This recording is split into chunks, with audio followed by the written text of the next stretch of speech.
All right. Today we're gonna.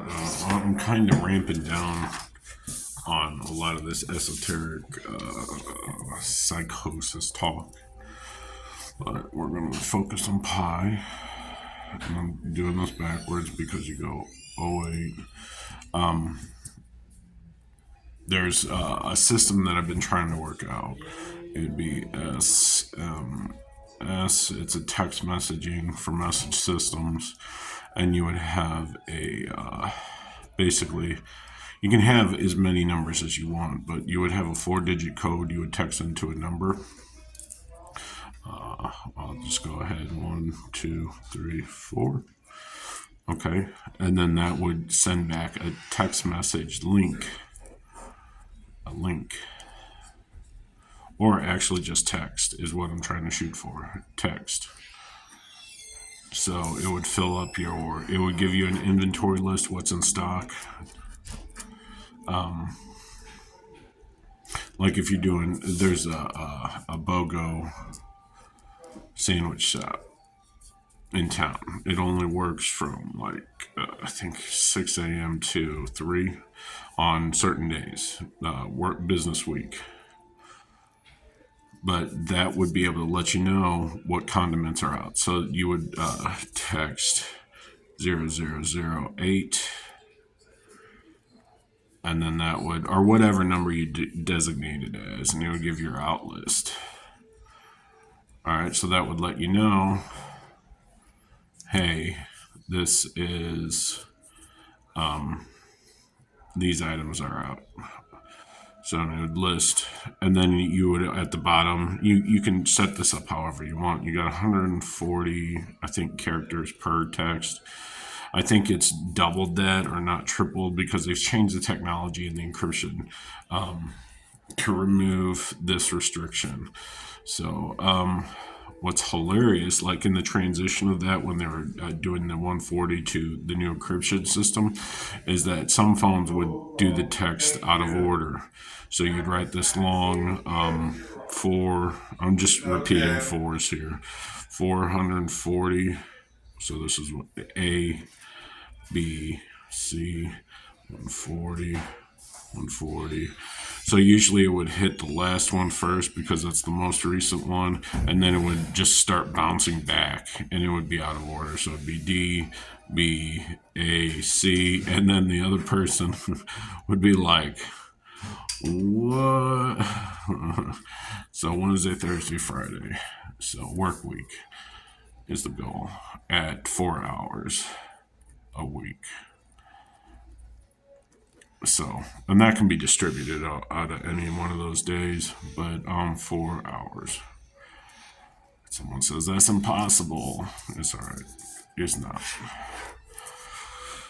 So pattern. All right. What I do, and it's very simple, is everyone's got a cadence or a rhythm.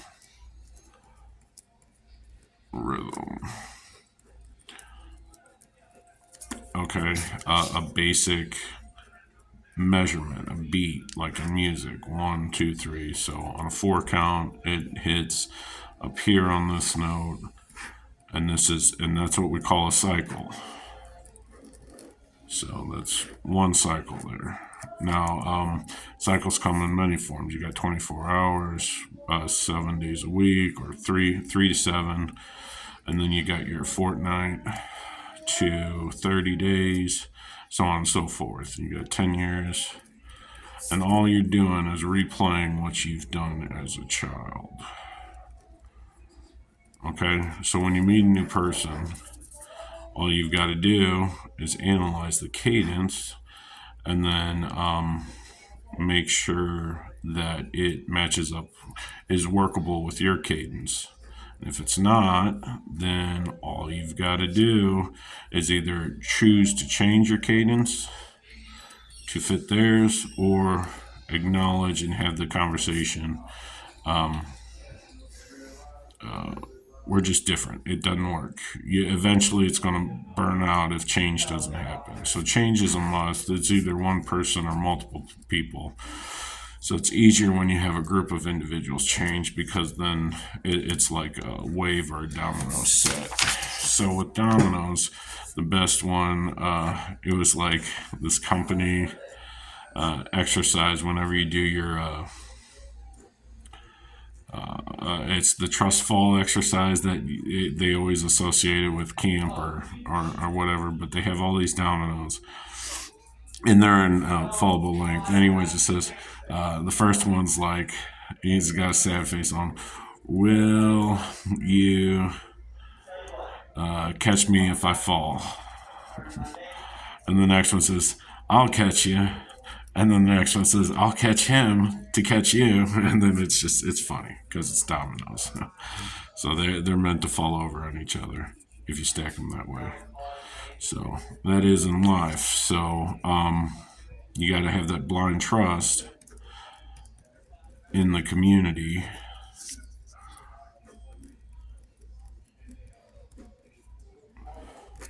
And I'm not spelling these right. I'm having word retrieval issues. Community to create something new, create magic. All right. The problem is during that struggle, that first trust exercise, is not knowing what to look for. So you're in the process of this means that, this means that. So you look here, you see a bird, and that helps spark idea to create Twitter. All right, but that bird essentially had nothing to do with Twitter. It was the time and place, each moment, each beat. When you actually go into the moment and focus on one thing, will essentially spring out a multitude of realities. All right.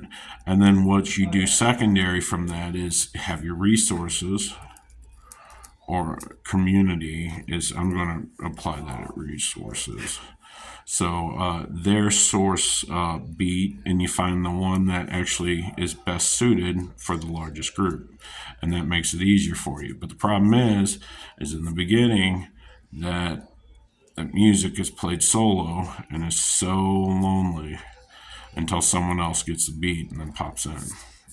It says, I get it. I get what you're doing. Yeah, that sounds fun. Let's do it. So anyways, my group, my team, my people, they take all of 5 minutes to catch up. It's fucking awesome. 5-minute intro. You give the terms of the game, then the place at which the meet will happen, and then what is going to be done. Very simple. So that's the end goal. So in life, it should be that simple. So if you know what you're wanting to do, that end goal, then people will get out of your way. Even people that don't understand any of this, if you explain to them exactly how this is going to work, they will understand that they would either want to be a part of it and they'll learn, or they'll step out of the way. So today I walked to Walmart, and now I know visually speaking that I have this problem. It's an artistic problem, and then I've tried to explain this to other people. I have this light refraction issue. The introvert. There's something called introvision, I think. Introvision. And that's what it's vision something, I believe. And I think it's intro or intrue, but the logo has this triangle in the middle, and there's a point to it. But basically, it does this refraction screen. It's at a 45-degree camera. I can actually look it up. I got the phone here. Give me a moment. It should be in my watch list. Actually, it's right in front of me. Hold on. History. Now, I don't know if embedded movies actually apply to your history. Yeah, it's if you look on here, I'll move this slightly. All right, VFX, it's that one. Anyways, they talk about a system of projecting a larger image. I mean, that entire concept is really cool because they use this diffusion camera that divides the, I forget how they work it out, but it divides the image. Part of it shines through, the other half doesn't, and then they refract it back off the screen. I don't know. The way they drew it is really cool. Is very basic, and that's how the mechanism works, but it creates this ultimate image. So technically, this is all you've got in set that is real, but this entire back screen is just phenomenal in the way they do it. So, and that's what this little thing is for. Because I'm not sure how I'm not sure if it's one big movie screen in the back. I haven't figured it out. I haven't watched it. But the whole point is in change, when you're starting out, you have this very small point of view, and you don't have all the information. So you just have enough to let me do it that way, to project a mist. We'll put that as mist, a mist, or a percentage to get people to understand the idea. Now you have that greater background until they pan that camera out and you get different resources in, different angles. I want to call it resources. You don't see the bigger picture, and then all of a sudden, what'll happen? And they do this in the opening screen. They show this like red line thing, and they do an extreme close up right here on the actor, and now all this is superimposed. It's fake, but you can't tell the difference because the way they got everything set up. They really knew lighting. They really knew all that stuff. They knew their set. So, and then there's this big old jump that happens in here. It's like, OMG, OMG. You're like, and this was before CGI, so everything had to be practical. And that's the whole point here. In life, things have to be practical. So, one, if you don't project any original ideas, someone came in, didn't know you before, didn't know you, came in, found you like that, took you to, we'll say, their logic center, of which are projecting outward. All right. So then when these meet, that's going to overpower this one because this is dead. All right, it's playing dead. It's possum. Possum. Now, what it's doing is allowing this to radiate out all as much information as possible. Frequency. And then identifying what actions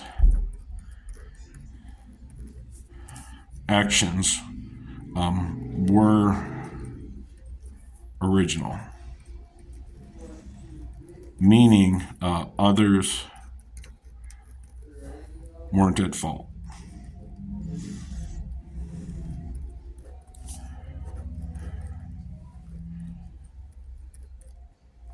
Now, once you've identified this, then the long con happens, the long game.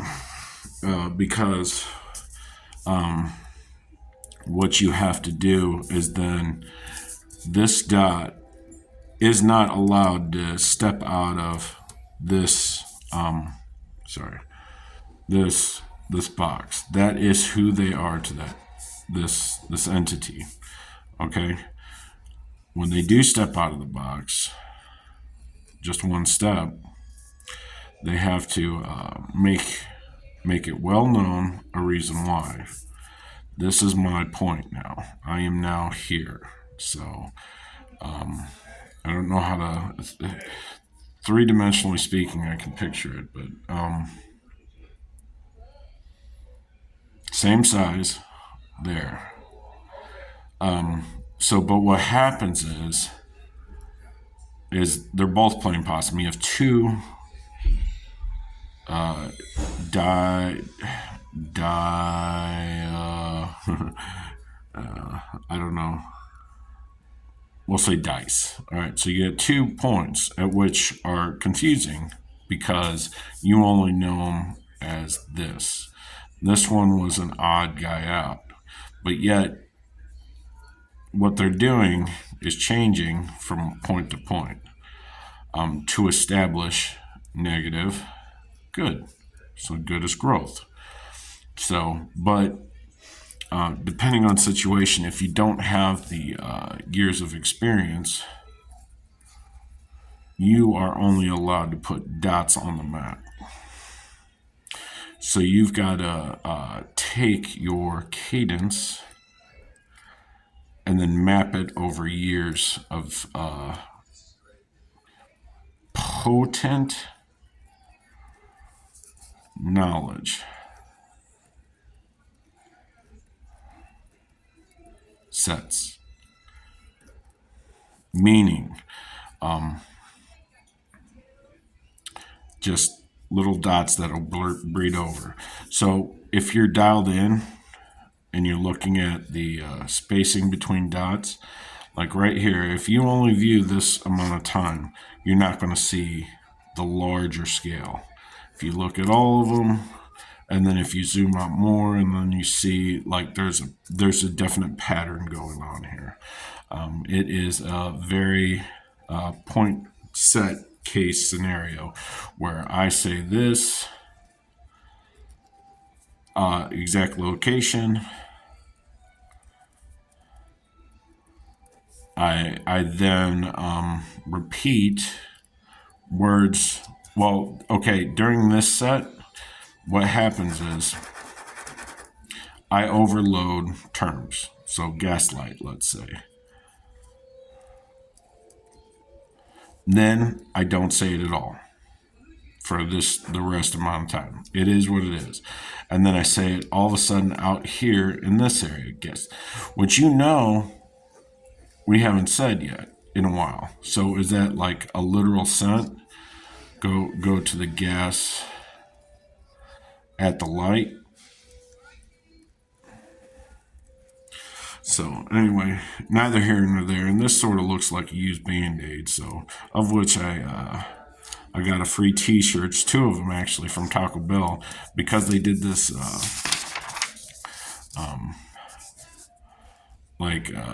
ASCII image thing. Basically, it was supposed to be a gordita, but it looked like this, and it had the lines.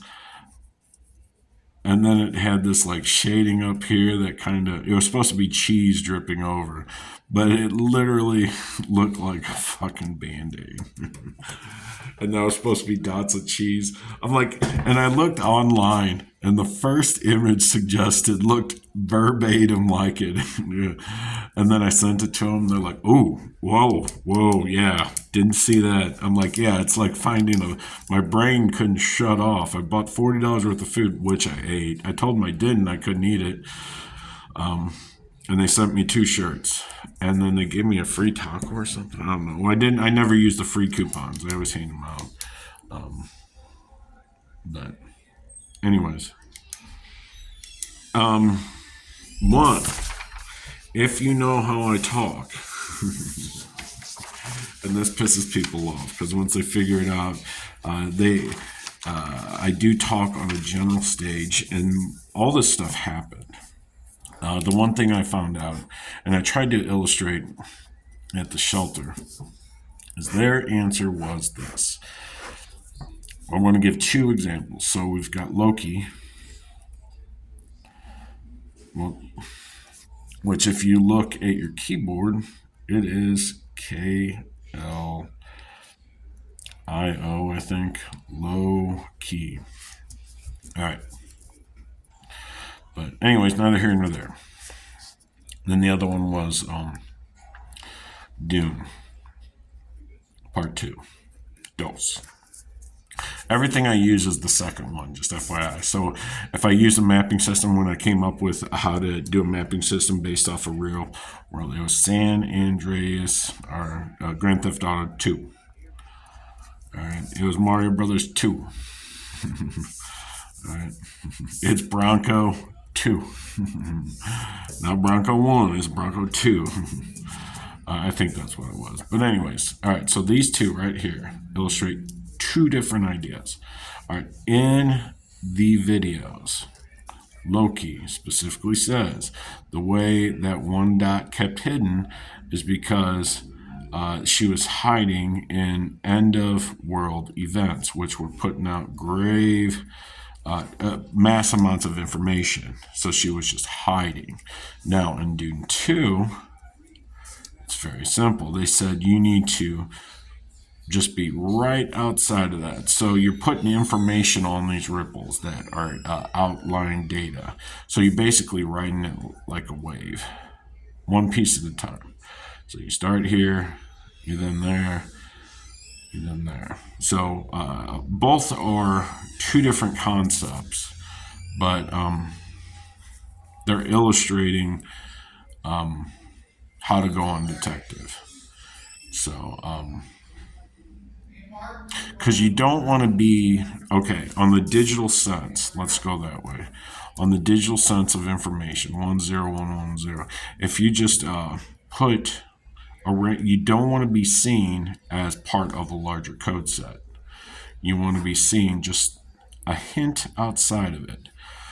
So those errors, when viewed as a pattern from other events, are outlying data. So those are removed. They're always saved because they don't know what it is. They don't know if they go as a group or they're multi, or single. All right. So, but they're saved. Either way, they're saved. One, because that larger thing was a huge event, huge importance.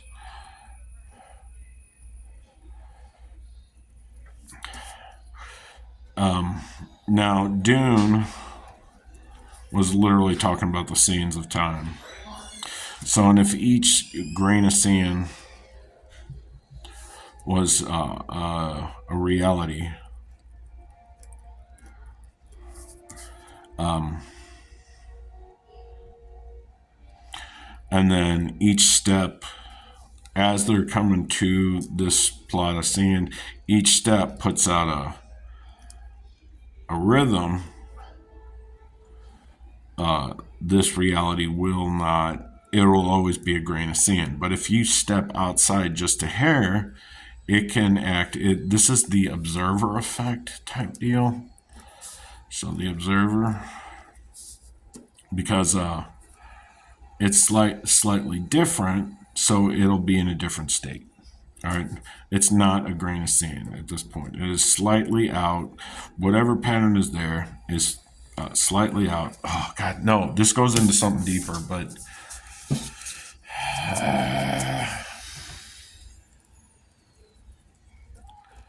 so it knows it needs to be observed slightly different.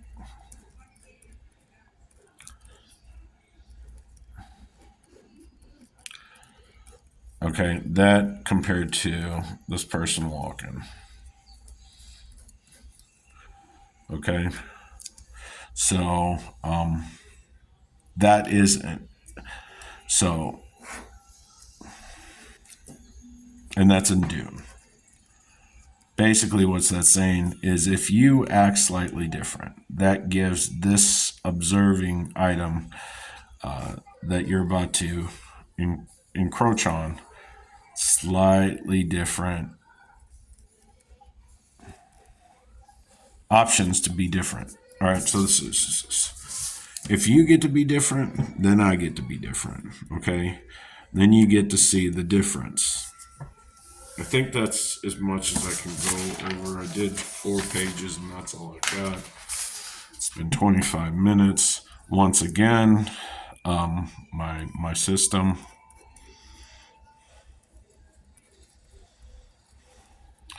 3, 9.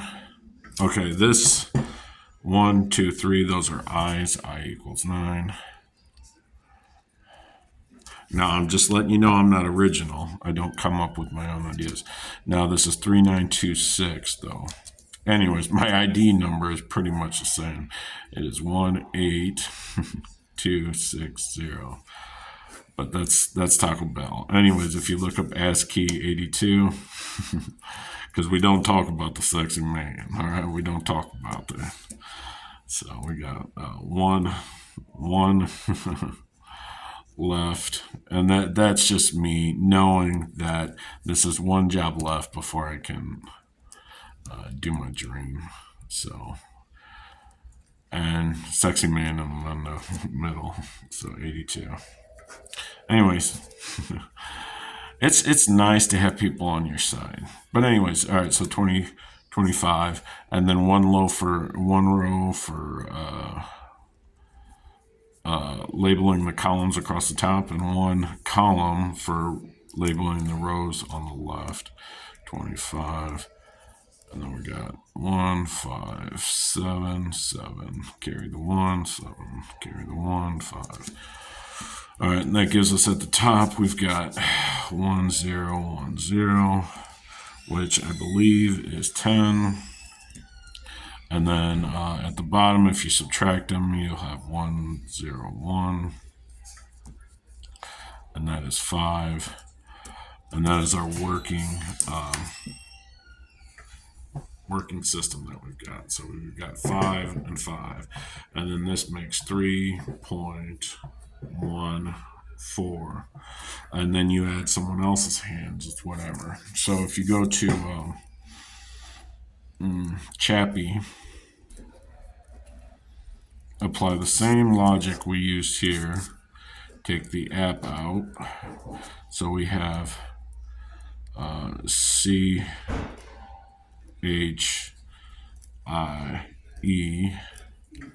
So that's the chi, and that's E. But anyways, you're not supposed to know that. The reason why I did this is because 2, Chappie was robot 22, and then he transferred his consciousness to 39. Now, I have multiple reasons why. This is embedded with a lot of information. This is embedded with a lot of information as well. It's the underdog. See, underdog. It's the Wolf Hollow, which I used to live at 1125 Wolf Hollow Road in Imperial, Missouri. The original thing, it's which I felt dumb after I've explained this, but if I explain it like this, I say I reverse engineered 1, 4, 3. All right, because that's I love you. All right, because there's 3 letters. So I did 3, 0, 3, 4, 1. I just went that way, reverse engineered it. But now, if you do this, it literally says "you love I." So you love entertainment is what it comes down to. This only means one thing. It's an 8 ball, so I like my favorite crack. So, and anyways. Which that actually goes on to, I think that's 30. That's supposed to be, because that's 25. It's supposed to be over here. Wait. I'm losing and gaining weight, so it's good enough. It's 26 to 29. It's somewhere in between there. I know the number it's supposed to be. But anyways. And that's crack. All right, I gotta go. I'm not going to be doing videos while I'm in this part of the brain because I got to focus on other things. I just wanted to say thank you for making today work out, and I appreciate everything that I've endured. So it's peanut butter jelly time, peanut butter jelly time. Oh, I was gonna turn it off on there.